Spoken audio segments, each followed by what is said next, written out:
I'm Dr. Akshita Singh. I'm a consultant breast surgeon at the Mazumdar Shaw Medical Center in Bangalore. I'm Dr. Nidhi Tandon. I'm consultant in medical oncology at the same institution.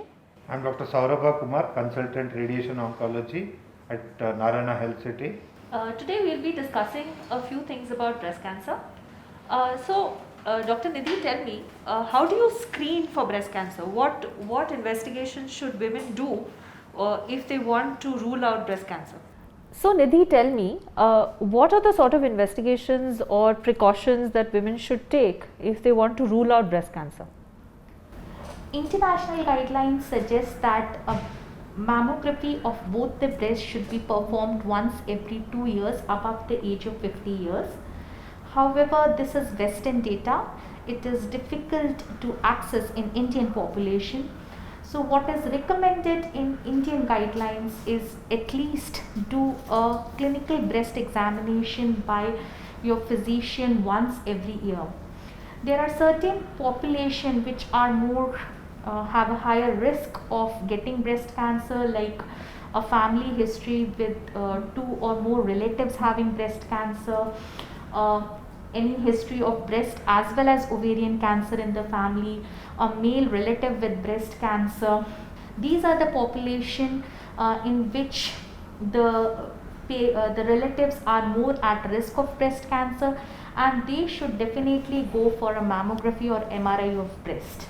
So you asked me about the how to screen for breast cancer.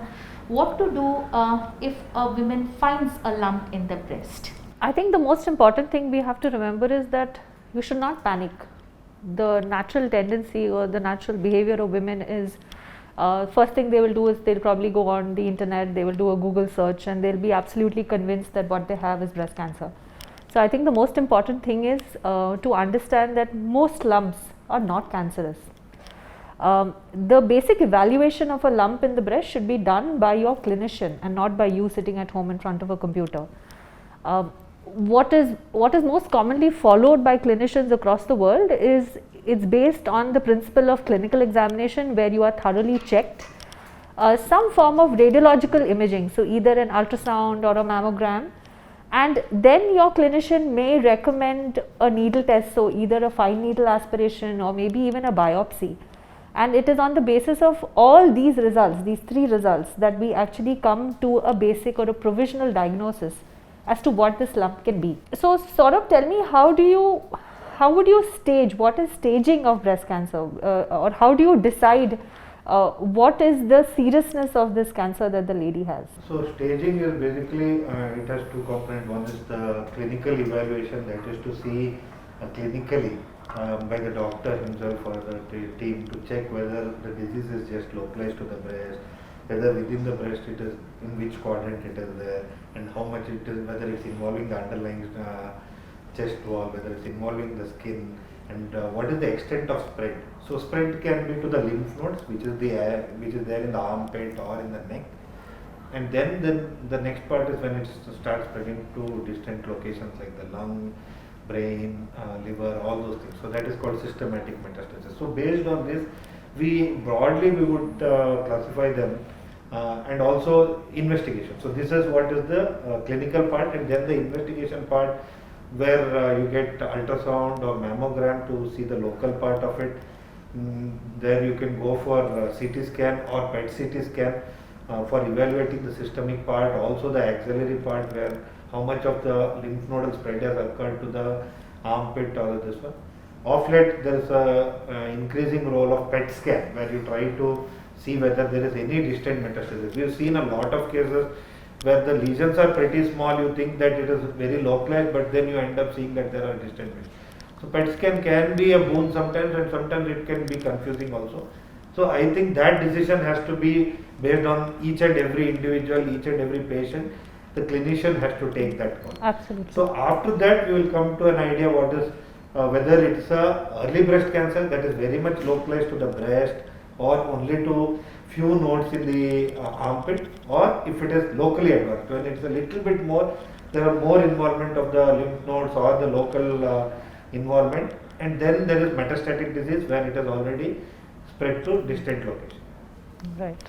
So Akshita, a lot of these patients, they come to us, where, with a lump in the breast, and they are like, they've come with a fixed idea that I have to get this mastectomy done, I have to get my breast removed. You can't convince them. So what is your take? Like, there are a lot of patients who go for breast conservative surgery. So what is your advice, or what do you say about this? Yeah, it's actually a very good question, because more often than not we see so many women who don't seek medical treatment because for them breast cancer is like a death sentence, where they know the minute they get diagnosed with a cancerous lesion in the breast, it becomes mandatory for them, they think it becomes mandatory for them to remove the breast. More and more women now are being offered breast conserving surgery, and it essentially means that we only remove the lump in the breast and that we don't remove the breast completely.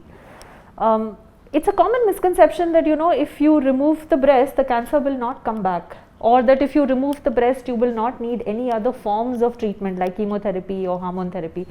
Patients think the beginning and the end of all treatment of breast cancer is removal of the breast, but that is not the case. So the only difference between a breast conserving surgery and a mastectomy is that if you save the breast, you will need some form of radiation treatment after saving the breast. If you remove the breast, we will only get to know once we get the surgical report whether you need radiation or not. The chances of cancer coming back, the chances of survival, the chances of needing any other further treatment, your stage is absolutely the same whether you save the breast or you remove the breast.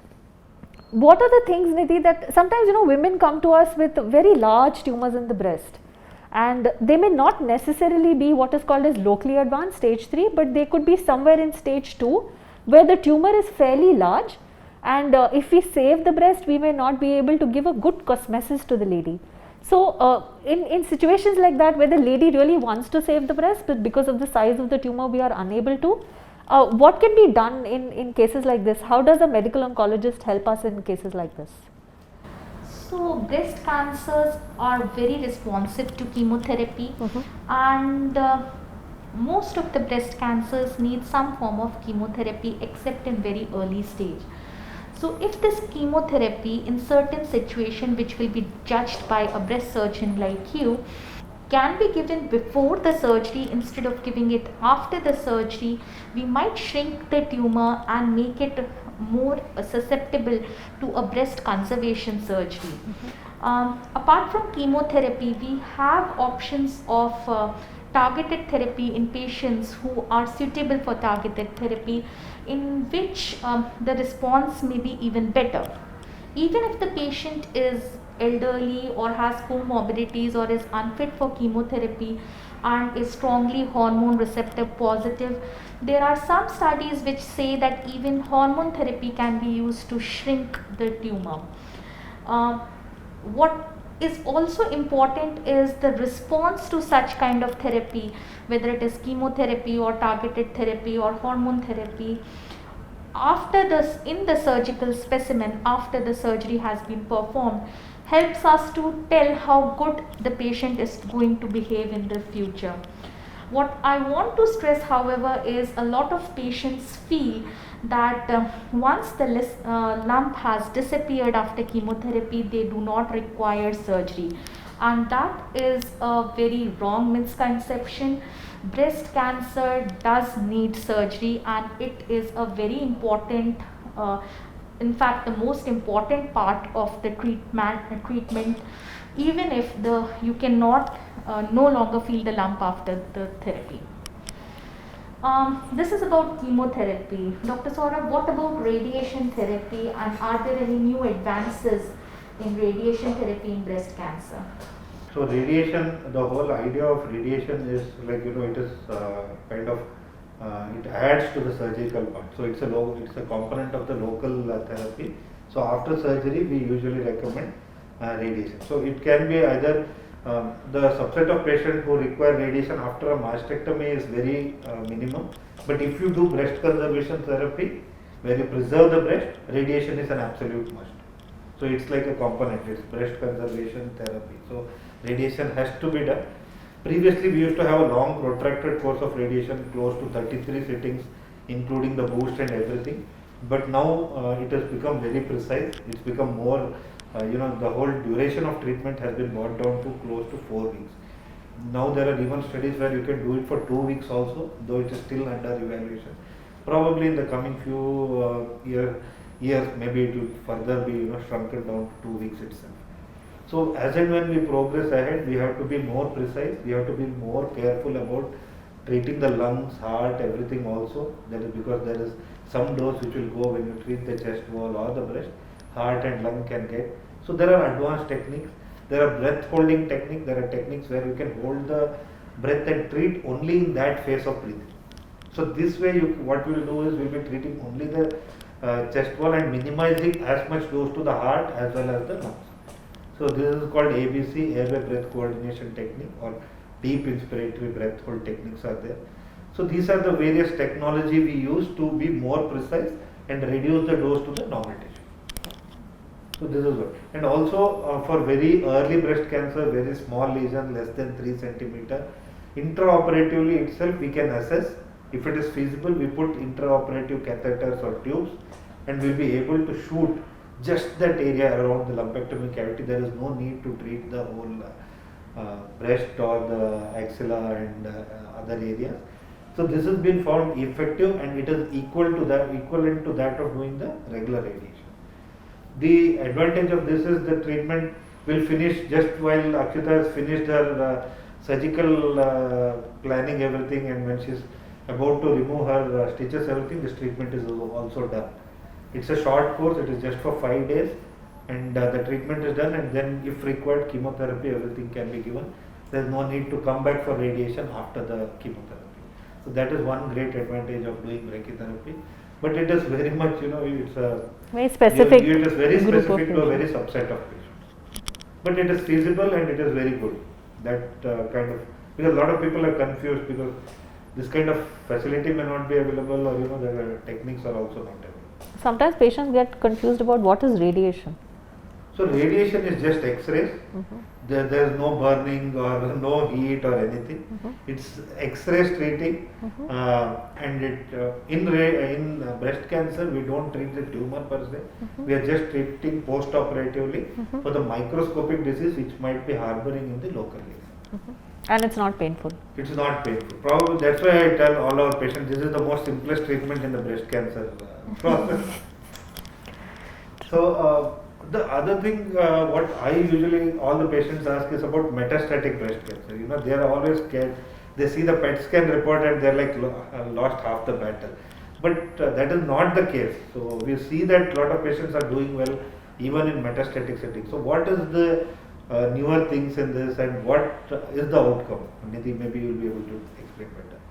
So even breast cancer is of various different types depending on certain receptors, like we were talking, hormone receptors, HER2 receptors, and how the patient is going to behave depends a lot on the presence or absence of these receptors. Apart from chemotherapy, we have options of hormone therapy if hormone receptors are positive, targeted therapy which just targets this HER2 receptor, and since it is not present on other body cells, there are no other side effects involved. And recently we have the chance of using immunotherapy in patients who are negative for the hormone receptor as well as HER2 receptors. So all these therapies, the chemotherapy, hormone therapy and immunotherapy, can extend life up to 3 to 5 years overall. In certain patients who are hormone receptor positive, it can extend up to 6 to 7 years also. So basically what we need to understand is that it is not the end of the road. There are multiple options available. If you one option is not efficacious in your case, or you are developing side effects, there are other options available, and your life can be prolonged with a good quality of life even in the last stage of disease. So Dr. Akshita, how would you like to conclude our session? Before conclusion, just wanted to know, but are we seeing a lot of late stage disease in this COVID times, and what is it, a lot of people are not coming to the hospital thinking about breast cancer, or they are coming late, 6 months later they have seen the lump but they have been neglecting Yes, it. yes, So what yes. is the advice you would give? Like, See, our hospital follows all the necessary precautions, especially in terms of protocol, social isolation, effective, PPE equipment for the staff. So, almost all of our patients are screened for COVID-19 also before surgery or before procedures or before chemo or radiation. So, it's absolutely safe to come to the hospital as long as you're wearing a mask, as long as you do not hide any symptoms that you have. And our staff, our nursing staff, our doctors and all are absolutely geared up to fight with COVID-19. We are seeing, unfortunately, a lot of women who are coming in with late stages, and it's heartbreaking because these are women who had very, very early stages of cancer to begin with. But because they are so anxious and apprehensive of coming to the hospital, they've unfortunately lost a lot of time. So please don't sit at home. Fortunately or unfortunately, COVID is here to stay. It's not going anywhere. So seek medical attention for anything that you think is unusual or abnormal with you, and please go to a hospital. Right. So I think that brings us to the conclusion, and there are just a few things that maybe I'd like to add or sum up before we finish today. And that is that breast cancer is not an umbrella thing. It's like if you have breast cancer, you just have one type of breast cancer. Breast cancer is of different types. It has different subtypes.